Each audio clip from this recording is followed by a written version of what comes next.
नमस्कार मित्रांनो, स्वागत आहे तुमचं आपल्या लाडक्या चित्रांवर. त्याचं नाव आहे जय पालकर एज्युकेशन.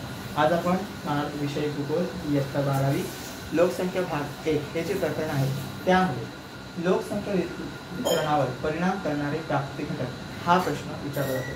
त्याचं उत्तर कसं लिहायचं ते आपण आज पाहणार आहोत. मुद्दे कोणते लक्षात ठेवायचे उत्तर लेखनामध्ये?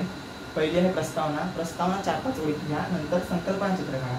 संकल्पना चित्र म्हणजे असं, इथे लिहायचं लोकसंख्या वितरणावर परिणाम करणारे प्राकृतिक घटक. नंतर जे कोणते घटक आहेत ते परिणाम करतात ते इथे लिहायचे. नंतर मुख्य उत्तराला सुरुवात करायची. नंतर मग हे घटक आहेत भूरचना, मग त्यामध्ये मैदान आहे, पठार आहे, पर्वत आहे. नंतर आहे मृदा, नंतर आहे पाणी, नंतर आहे हवामान आणि सापेक्ष स्थान, नंतर आहे समारोह. आता प्रस्तावनामध्ये काय द्यायचं बघा, लोकसंख्या वितरण हे असमान असते आणि लोकसंख्या वितरणावर विविध प्राकृतिक व मानवी घटकांचा परिणाम होतो. मग प्राकृतिक घटक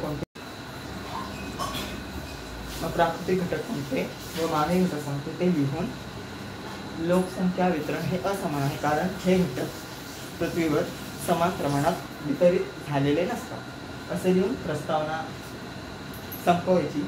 मग त्यामध्ये संकल्पना चित्र काढायचं आणि नंतर मग मुख्य उत्तरास सुरुवात करायची. त्यामध्ये भूरचना, मग यामध्ये मैदान आहे, पठार आहे, पर्वत आहे, मृदा आहे, पाणी आहे, हवामान आहे, सापेक्ष आहे.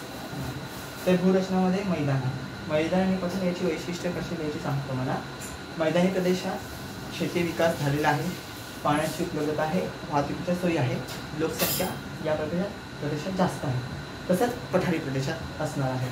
पर्वतीय प्रदेश बर्फाच्छादित आहे, लोकसंख्या कमी असणार आहे कारण वाहतुकीच्या सोयी नाही, उद्योगांचा विकास नाही. ओके. नंतर आहे मृदा. ज्या प्रदेशात सुपीक गाळाची मृदा आहे तिथे शेती व्यवसाय केला जाऊ शकतो अशा ठिकाणी लोकसंख्या एकवटलेली दिसते, म्हणून हा सुद्धा घटक लोकसंख्या वितरणावर परिणाम करतो. नंतर आहे पाणी. पाणी हा मानवासाठी अत्यंत गरजेचा आणि आवश्यक असा घटक आहे. दैनंदिन कामासाठी पाण्याची उपलब्धता आवश्यक असते, म्हणून मानव अशा ठिकाणी वस्ती स्थापन करण्यास प्राधान्य देतो जिथे मुबलक पाणी आहे. म्हणून ज्या प्रदेशात पाण्याची उपलब्धता आहे तिथे लोकसंख्या एकवटलेली असणार आहे. हवामान. ज्या प्रदेशातील हवामान ऋतूनुसार बदलत जाते त्या ठिकाणी लोकसंख्या नुसार फरक आढळणार आहे. सापेक्ष स्थान. ज्या प्रदेशात ये जा सुलभ होत आहे त्या ठिकाणी लोकसंख्या जास्त असते आणि उलट ज्या प्रदेशामध्ये जाण्या येण्यास वेळ लागत असेल तर तिथे लोकसंख्या कमी असणार आहे. आणि शेवटी करायचं आहे समारोह. समारोहामध्ये वरील सर्व घटक किंवा एकंदरीत पाहता हे सर्व घटक लोकसंख्या वितरणावर परिणाम करतात. त्याचमुळे लोकसंख्येचे वितरण हे असमान आहे. ओके. परत एकदा सांगतो, प्रस्तावना लिहायची, नंतर मुख्य उत्तर लिहायचं.